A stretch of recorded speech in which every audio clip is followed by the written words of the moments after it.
Good morning, students. Today we will start with lesson number 5, Plant Life.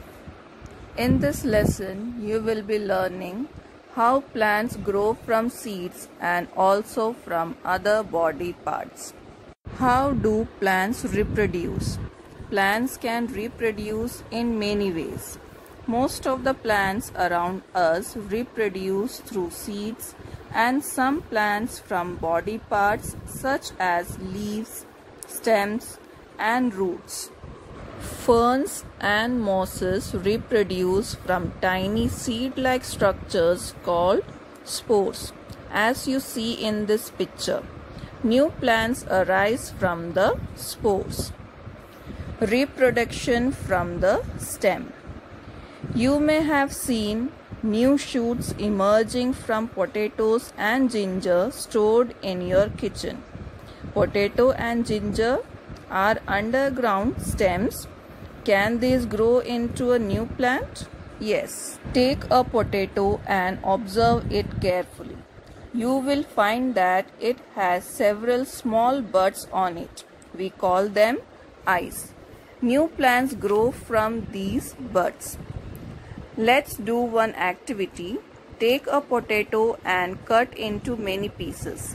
Make sure that each piece has an eye.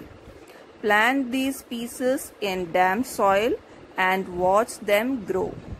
The ginger plant grows from the buds.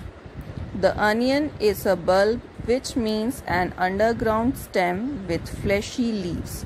New plants grow from these bulbs. Some farmers and gardeners grow new plants from pieces of stem. These pieces have one or two buds on them and are called stem cuttings. Rose, hibiscus, bougainvillea, sugarcane, and croton can be grown from stem cutting. Strawberry plants have long stems that run along the ground. These are called runners. New plants grow from these runners. Reproduction from leaves. The bryophyllum plant has thick and fleshy leaves. The leaves have buds along the edges. New plants grow from these buds. When the leaves drop down to the ground, the buds grow into adult plants. Reproduction from roots. The roots of some plants such as sweet potato and carrot produce new plants. Support a sweet potato in a jam bottle full of water using toothpicks as shown. Note how many days it takes for the plant to grow. Reproduction from seeds. Most plants grow from the seeds. Seeds are usually found inside the fruits. They are of different shapes and sizes. New plants grow when seeds fall on the soil and germinate. Germinate means to start growing. The structure of a seed. Take a few seeds of bean or chana. They are hard and dry and cannot be broken easily. Soak these seeds in water and leave them overnight. Take a soaked seed and look at it carefully. Is it softer and swollen up? Do you know why? Because seed absorbs water and they swells up. A thick outer covering called the seed coat. This protects all the seeds. On one side of the seed is a scar, which means a permanent mark. It is the place where the seed was attached to the fruit. Near the scar is a small hole. This hole allows water to enter and make the seed swell up. Now carefully remove the seed coat. This seed has two seed leaves called cotyledons, which protect the baby plant and store food for it.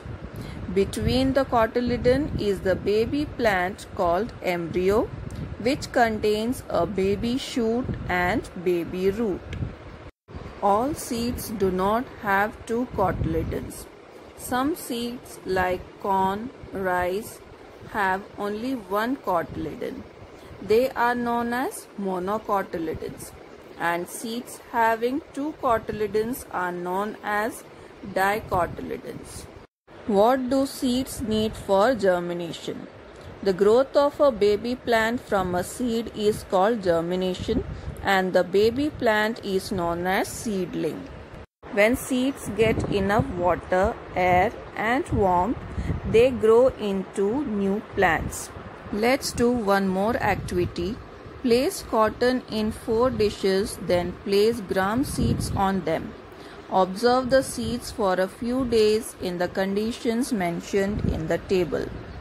Seeds will grow only in first condition as they get water, air, and warmth.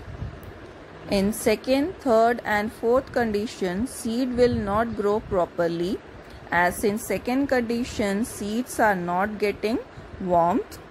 In third condition, they are not getting water, and in the fourth condition, they are not getting air.